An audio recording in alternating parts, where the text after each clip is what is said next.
Welcome to a Gallen of Questions podcast. My name is Pat Gallen. We are joined by Jared Weiss of The Athletic, covers the Boston Celtics and the NBA as a whole. Jared, good to see you, my friend. So it's finally here. We've been, I think, at least here in Philly, we've been waiting for this series now for quite a while. Sixers-Celtics starts on Monday night. The Celtics, though, struggled a little bit with the Hawks. Took them 6 games to get rid of them, so to speak. Kind of walk us through that series where it looked like they might cruise, and then Trae Young kind of took over for a couple of games there. Yeah, it was especially in the fourth quarter. Trae Young was just able to score unbelievably up until that very last game, and then the Celtics just did an incredible job on him in the fourth quarter at Game 6. But I mean, this team definitely at times has trouble dealing with guards that can score off the dribble. And James Harden could do that pretty well. Tyrese Maxey could do that pretty decently too. So that's what makes this matchup exciting, even if Embiid is going to miss the first few games of the series potentially. Hopefully he's at least back by Game 3. But I think that the Celtics got a wake-up call in that last series. Can't imagine that they'll be caught sleeping again. But you just never know with these guys. The thing is, like, Marcus Smart loves this matchup. James Harden, Trae Young too, but James Harden, that's been his kind of white whale his whole career. He's been the one guy that could do really well against Harden night in and night out. Derek White's also good against Harden, but he probably guards Maxey a little bit more. But the Celtics, like there's blood in the water here, right? Like Embiid's probably not playing Game 1, maybe not playing in Game 2. That allows them to be so much more aggressive going up against these guards, and a lot more aggressive than they could against Trae Young, because Clint Capella, Onyeka Okongwu, John Collins, even later in the series, those guys really made the Celtics pay every time they tried to really pressure Trae Young. You sort of dipped your toe in the water here, but for Sixers fans who, we get to see the Celtics 4 times a year, but for Sixers fans who may not be as familiar as they should be with the Celtics, give us sort of a scouting report of what this team does well and what they might not do well. Yeah, I mean, obviously everything starts with Jayson Tatum and Jaylen Brown. I think Tatum gets most of the attention nationally, but Brown, especially in the playoffs, has been just as integral as Tatum. I think that's kind of proved itself out over time. Brown sets the tone and the tempo. Tatum is the one that can kind of orchestrate things when they really need to get out of a bind. But they work in tandem very well. And beginning of the game, you're usually going to see a lot of Jaylen Brown. High pressure, fast breaking, trying to get turnovers, taking contested threes really quickly off the dribble or off the catch. Like that's the stuff that Jaylen Brown does well at the beginning of the game. And teams that can prevent that from happening and make sure the Celtics don't start on like a 12-2 run tend to do pretty well, or they get woken out of that and they're able to actually respond. But that's where it really starts with this team. As the game goes on, Marcus Smart running point is going to look a lot more familiar. Second unit, Malcolm Brogdon is going to drive through guys and take shots a ton. That's going to happen a lot. It's something just broke there. It's probably Marcus Smart knocking something over. But how it tends to go for this team is a lot of Jaylen Brown early, Jayson Tatum in the middle of the halves, Marcus Smart running things later in the halves. And it's really about, can you make sure that their second unit doesn't kill you? Because Malcolm Brogdon sometimes will just score 12 points in a flash. Al Horford will start raining threes. Rob Williams will start kind of running around, making crazy plays. Can they keep that second unit from hurting them and really contain it to just like, can the Jays really beat you and carve you up? They usually can, which is why the Celtics have been so good. We here in Philly have a love-hate relationship with the head coach, Doc Rivers. A lot of people here in the town just don't particularly see eye to eye with how he does things here. What is the sense in Boston when it comes to Joe Mazzulla? I know it's his first year, came in under sort of trying circumstances with Ime Udoka leaving the way that he did. So what's the feeling there with Mazzulla? Well, it's a little bit better than Doc, but that seems to be the way it goes for Doc everywhere he goes. I mean, Mazzulla's new, so there's not the the frustration over time element to it. He hasn't failed yet, so that's a big part of it. But Mazzulla is polarizing because when he's speaking to the media, the rare chances that the public gets to see him talking, he could be brash, he could be short. He could be combative. He could be opaque at times. And so that already, I think, sets the tone for the way people view him. But like with his team, he's incredibly engaged. He's incredibly open. He's incredibly passionate. And his work ethic is second to none. His diligence, his focus, the amount of time he spends on everything. It's like people know that he cares more than anybody. He's more competitive than anybody. They can't really ask for more from a coach in that stuff. It's really about, I think for him, it's just game management in these tight situations, which is something that Doc has been criticized for as well. But I mean, that Hawks series, there were some moments there where I thought Mazzulla should have gone about things differently, but he had some great moments in that series, especially that last game, that game 6. I mean, the fourth quarter, that was some of the best basketball they've played all season. It was just incredible to see the way they just completely shut the door on Atlanta as Atlanta was fighting all series. And so I think now they're in the second round. Philly is the rival for these guys. I know Embiid said that it's not a rivalry because they haven't won anything a few years back, but I think right now we're looking at it as a pretty even final, regardless of which side of the aisle you're sitting on. Yeah, but before we get into sort of the matchups in this series, and there are several pretty good ones, one guy that we know fairly well here in Philadelphia is Al Horford. We got a chance to see him here for a year. It was an up and down year, and then he was gone just like that. But he's the kind of guy, like you mentioned, I think this happened in either the fourth matchup or the third matchup where he hit like 4 threes in a quarter against the Sixers, and he has the ability to do that. He'll also drive you crazy. How is he playing right now? Because he's a guy that we will focus on no matter. He might have 4 points and 6 rebounds. It doesn't matter. Philly's going to focus on him. You're talking about Smart? Horford. Sorry. Okay. I couldn't hear you there for a sec. Yeah. Horford, his shooting's been really streaky in the playoffs so far. It's funny because the last few years it's been poor regular season shooting and then he's lights out in the playoffs. It's been the other way so far this year. So, I mean, he got up for the Atlanta series in the very end. It was personal for him. Obviously, beating Philly is going to be very personal for him and his whole family. I'm sure we'll hear from them a lot. But so, I think that I don't know what makes him shoot well. It's weird. It's just very, very random. But defensively, he's going to be a force in the series, especially when Embiid is out. That just gives him so much free reign to kind of do whatever he wants. He's going to be the starting 5. Derek White's going to start. That seems to be pretty much set in stone at this point, especially with Embiid out. You don't really need to play 2 bigs. And so I think Horford is going to look at himself in a very much defensive role in the series. And his job is also going to be doing some playmaking from the elbows too, because, the Sixers are going to be kind of small as well. And so Horford, they're probably going to just spread them out as much as possible and then just drive on whoever steps in front of them. And so Horford being able to play on the perimeter and move the ball is going to be really crucial to this series. It looks fairly likely that Joel Embiid will not play. He's doubtful for game 1. If I had to guess, he probably wouldn't play in game 2 either. So he might be missing a significant chunk of this series. Just from being a basketball fan, from a fan's perspective, how killer is that? Because we want to see these two teams with a, maybe you can call it a budding rivalry. This isn't the 80s when the Sixers and Celtics were at their peaks, but this could have the makings of a rivalry. And yet Embiid seems to be banged up in the playoffs all the time. And they just can't get past the Celtics. So with him being injured, just how much of a bummer is it, I guess? It sucks. What's the point? What we just built up all year. We had Embiid just had 53 points or something like that in the last game.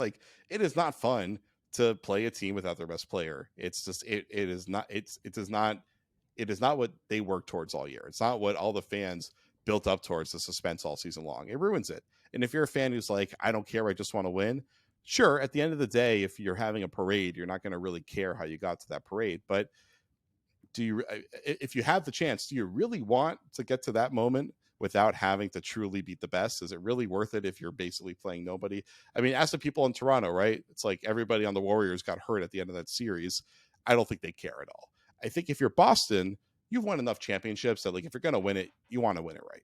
So I think it takes away from it significantly. And Giannis getting hurt, didn't seem to be the reason why the Bucks lost, because Giannis still put up massive numbers. I mean, the missed free throws are the missed free throws, but I don't know if you would call that a tailbone concern. But, not having to go through Milwaukee definitely tampers it a little bit too. Whoever wins the series is going to be facing either Miami or New York. And those are both teams.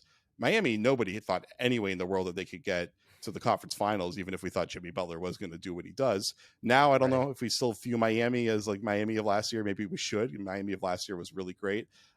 This Knicks team is like a really, really fascinating upstart team, but nobody really feels like they have true championship potential outside of New York. But apparently one of those teams clearly has it, because they're going to be in the conference finals, and the Sixers are going to be wounded. And if the Celtics make it there, and they might be a little bit wounded too, it's like, it's going to be even. So I think at the end of the day, it's the Celtics fans will take the win no matter how it comes. But I think if you're someone, if clearly your perspective is the same as mine, if you're a true basketball purist, I mean, I don't even have a rooting interest anymore. I'd love to keep working and covering games the entire year, so I'm down for the ride, but whatever happens as far as I'm concerned. And it would just be such a more entertaining series if you're playing the best.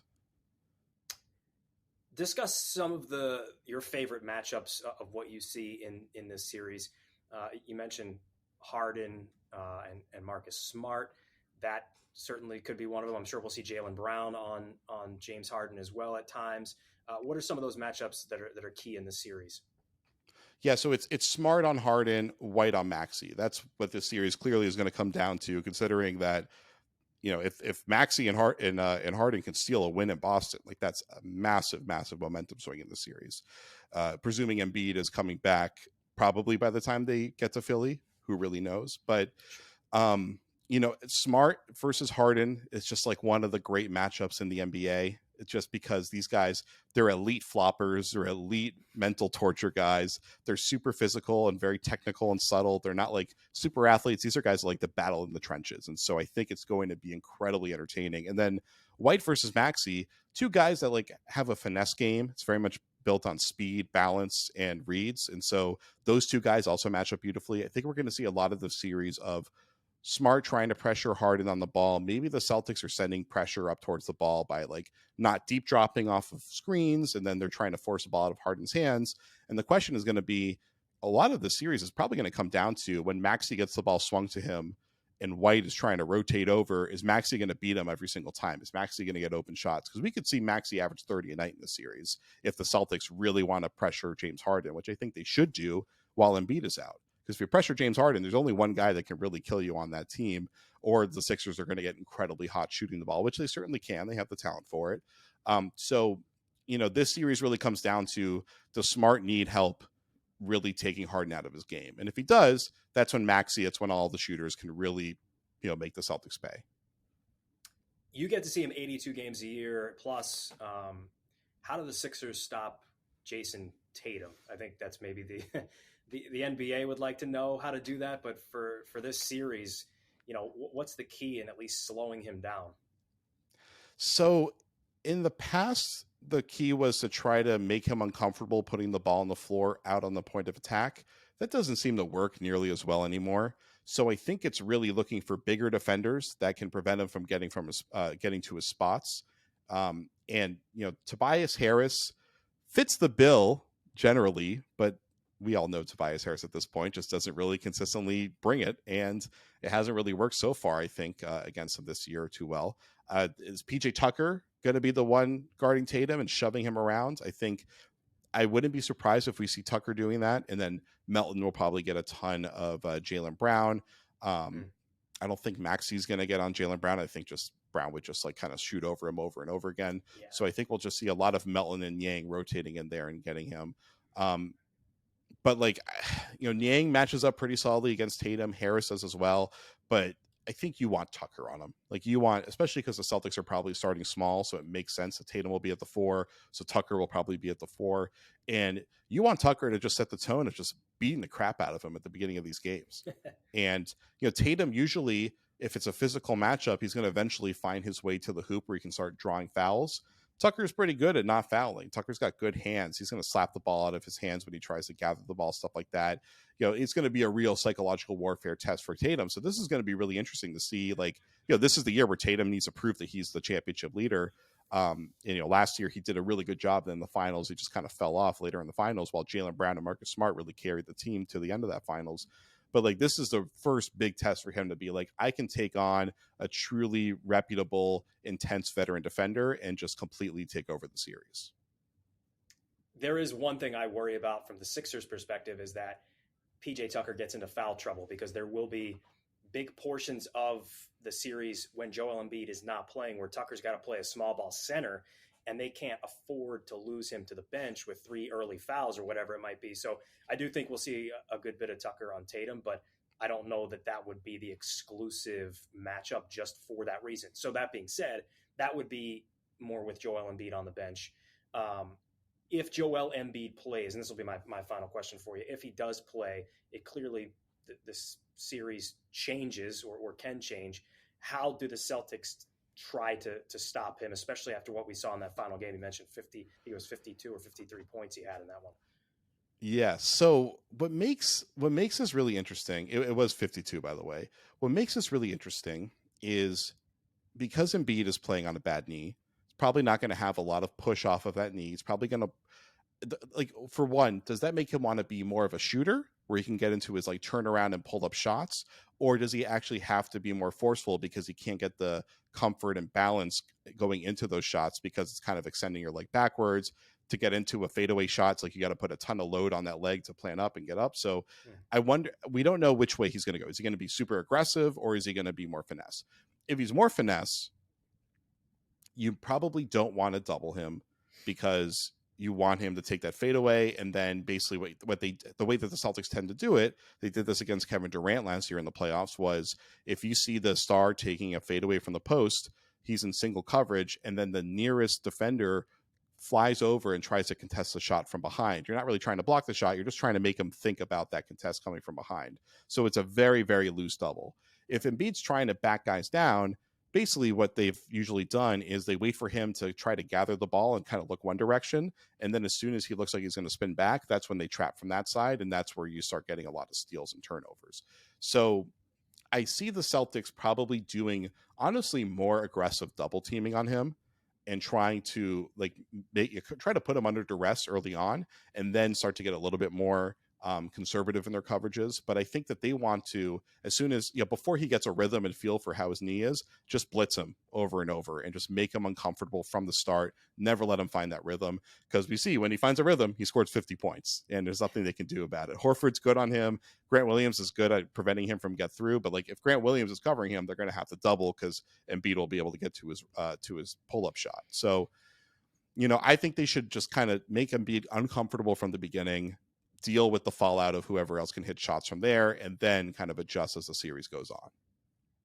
And you saw that in the Nets series, even though it was a sweep, Jacques Vaughn said from the beginning, we're doubling him every single time he touches the ball. And it worked because they were not as talented a team, Brooklyn, but the Celtics certainly have some guys who can make it a little bit more of a difficult night if he does step out on the court. Who knows when that will be, but that is an interesting game within the game. So I know we can't wait to see what happens. Celtics, Sixers, who you got? Oh, Celtics. I mean, if Embiid was fully healthy, I would see this being 7 games, but he's not. So I would pick Celtics, and I'll say 6. I'll give Embiid. I think Embiid probably comes back by game 3 and makes this a series late, but the Celtics will just be too far ahead. Jared Weiss, The Athletic. Good to catch up with you, my friend. Thanks for doing this. Can't wait to come back to Philly. See you soon.